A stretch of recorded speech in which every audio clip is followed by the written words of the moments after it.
Anybody ever seen the movie Ten Commandments? Man, that's my show. It's not all the way biblically accurate, but it's a good movie.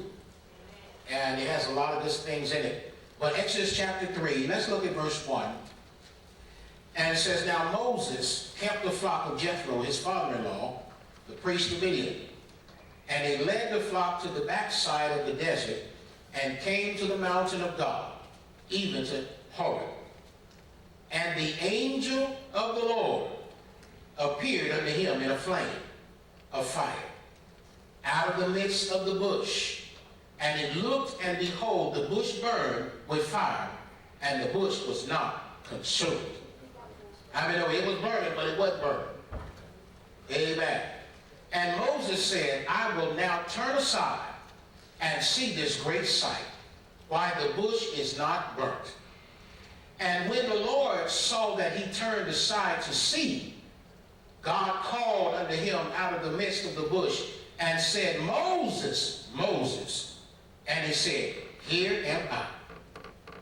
And he said, Draw not nigh hither, put off thy shoes from off thy feet, for the place wherein thou standest is holy ground.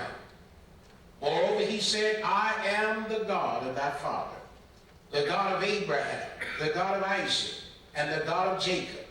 And Moses hid his face, for he was afraid to look upon God.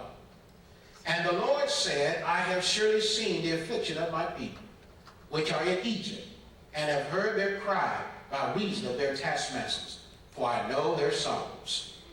And I am come down to deliver them out of the hand of the Egyptians, and to bring them up out of the land unto a good land and enlarged, unto a land flowing with milk and honey, unto the place of the Canaanites, and the Hittites, and the Amorites, and the Perizzites, and the Hivites, and the Jebusites, and the mosquito bites.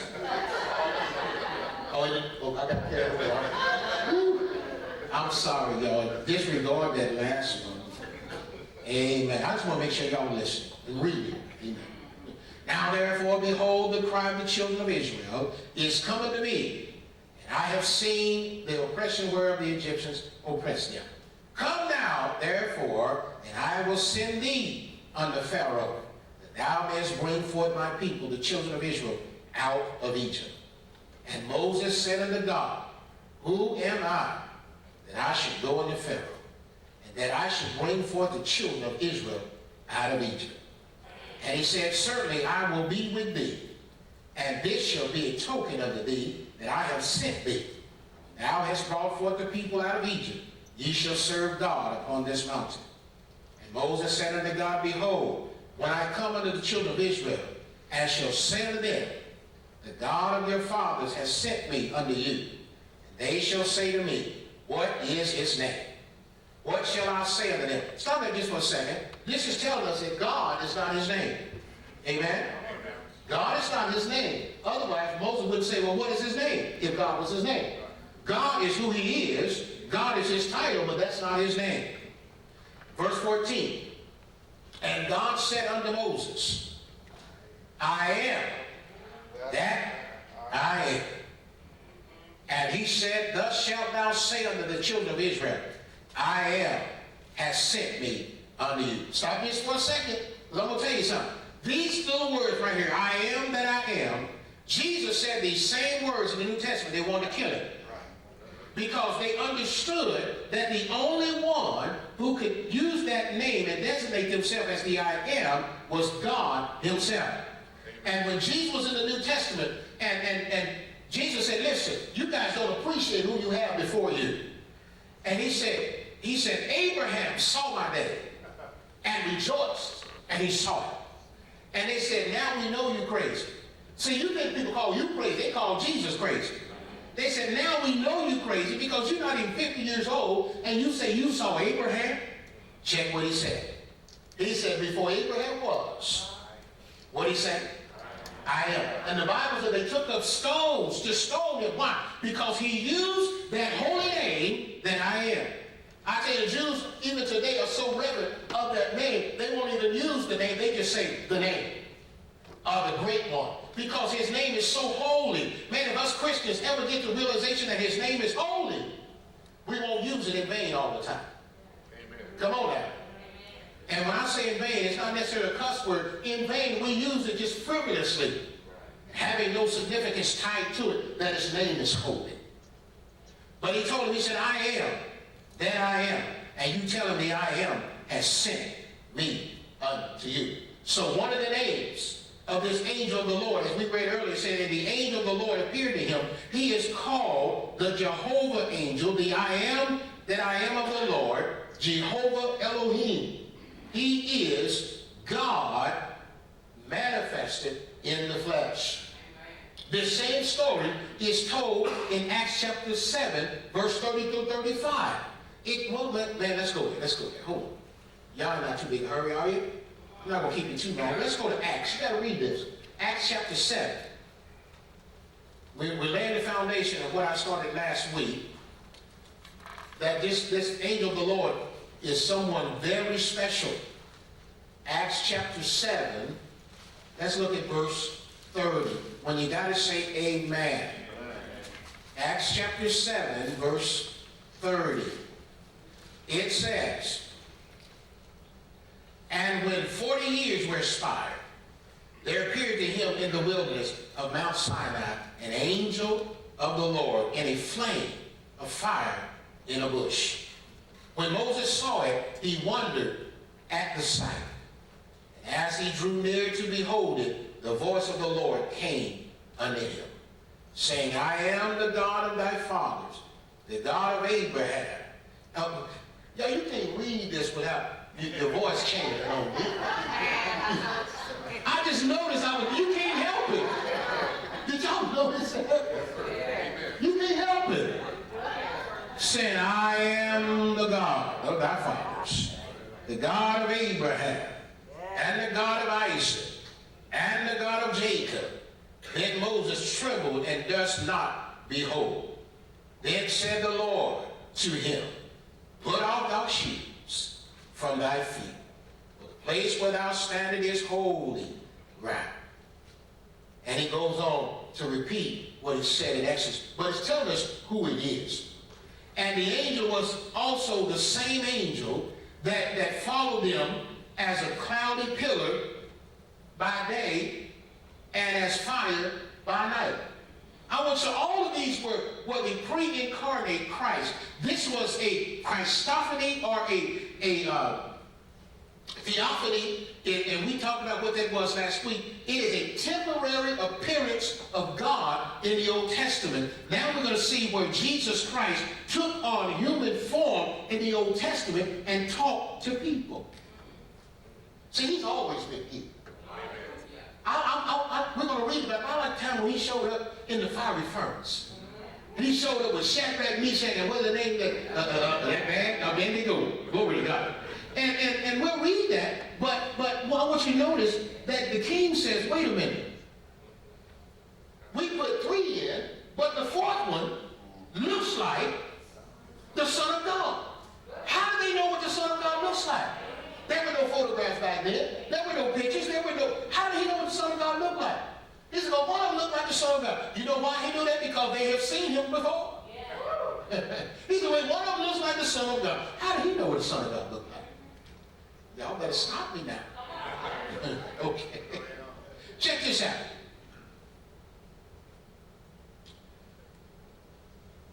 The angel of the Lord was seen by many people. Go to Numbers chapter 22. Man, I got hurry.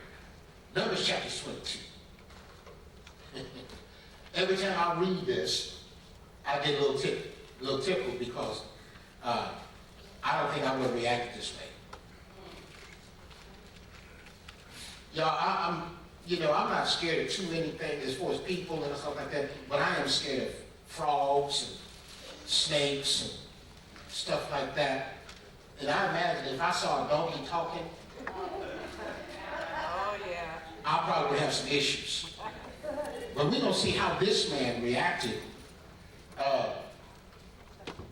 when the donkey talked. And I'm going to show you his reaction was a little different when the donkey talked. And I'm going to tell you why it was different. Because back then, and even today, there's some witches and witchcraft that use animals as mediums, and they were used to hearing animals talk because it was demonic.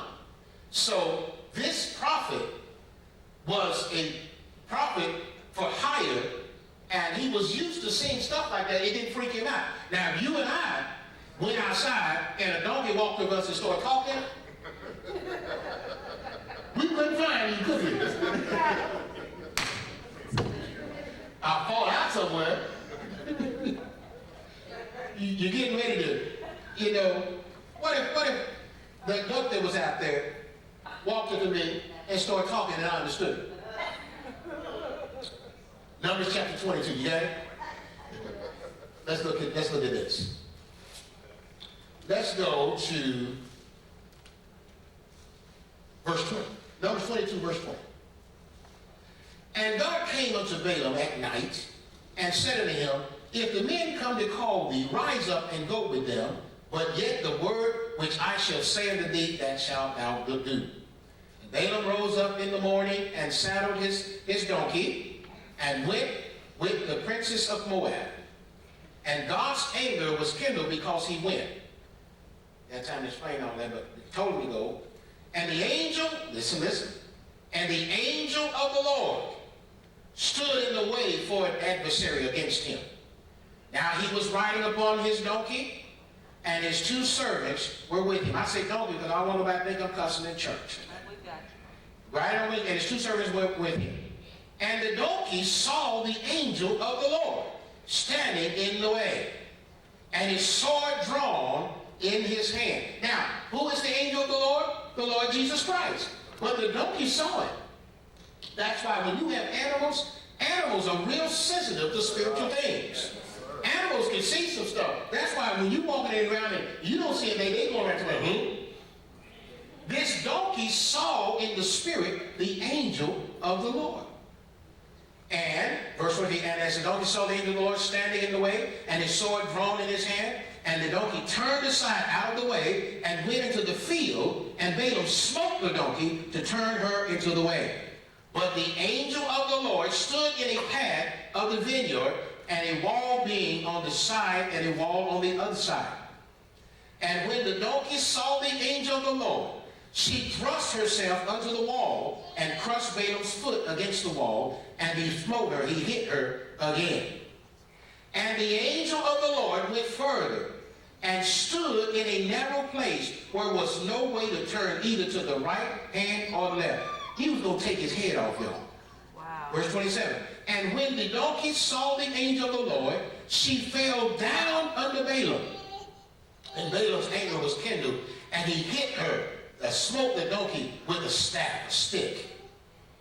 And the Lord opened the mouth of the donkey. And she said unto Balaam, what have I done unto thee? That's all he takes right there. That was it right there. The chapter would have ended right there. There wouldn't be nothing else to write. I'd have been passed out. But she said, what have I done to you, man? What have I done to thee that thou hast smitten me these 3 times? You hit me 3 times. And Balaam, now here's interesting. And Balaam said, he talking back. Y'all know y'all wouldn't have been talking back. Let your house cat say something to you. Right. I'm scared of cats anyway. Like, y'all got a cat, I ain't never come. I'm scared of cats. I'm a scaredy cat. I really am. Grown up in the country, but I'm scared of cats, frogs, and snakes. And in that order. And Balaam said unto the donkey, because thou hast mocked me, I would there were a sword in my hand, for now would I kill thee. The donkey said unto Balaam, am not I thy donkey, upon which thou hast ridden ever since I was thine unto this day? Was I ever want to do so unto thee? And he said, no. Now he said, having a conversation with the donkey. The donkey said, listen, ever since you own me, can you say, I can imagine, listen, ever since you own me, have I ever acted this way before? Have I ever been disobedient? Have I ever been rude to you? And he said, come think of it, oh yeah. Yo, you can't make this stuff up. He said, have I ever been rude? He said, no. Said, then the Lord opened the eyes of Balaam, and he saw the angel of the Lord standing in the way, and his sword drawn in his hand, and he bowed down his head and fell flat on his face. The angel of the Lord said unto him, wherefore hast thou smitten thy donkey these 3 times? Behold, I went out to withstand thee, because thy way is perverse before me. Now, he didn't say perverse before God. He said perverse before me. That lets you know that this wasn't no angel, regular angel. This was God himself. He said, your way is perverse before me. And the donkey saw me and turned from me these 3 times, unless she had turned from me, surely now also I had slain thee and saved her alive. Balaam said unto the angel of the Lord, I have sinned, for I knew not that thou stoodest in the way against me.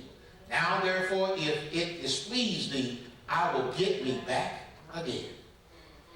And the angel of the Lord said unto Balaam, go with the men, but only the word that I shall speak unto thee, that thou shalt speak. So Balaam went with the princes of Balak.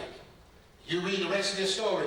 The king had hired Balaam to curse God's people, but every time Balaam tried to curse God's people, he couldn't do it. He said every spell, every incantation, everything that I tried, they keep on getting blessed. And Balaam come up with this statement. He said, you can't curse what God has blessed. Boy, that ought to tell you something right there. I don't care what the enemy has planned. I don't care what the enemy wants to do. You already blessed. You can't curse what God has blessed. I'm going to tell it to you. You can't curse what God has blessed. Hallelujah. Let me show you another Christophany, where Jesus Christ appeared in human form. Y'all ready? Go to Joshua chapter 55. Hallelujah. Joshua 55.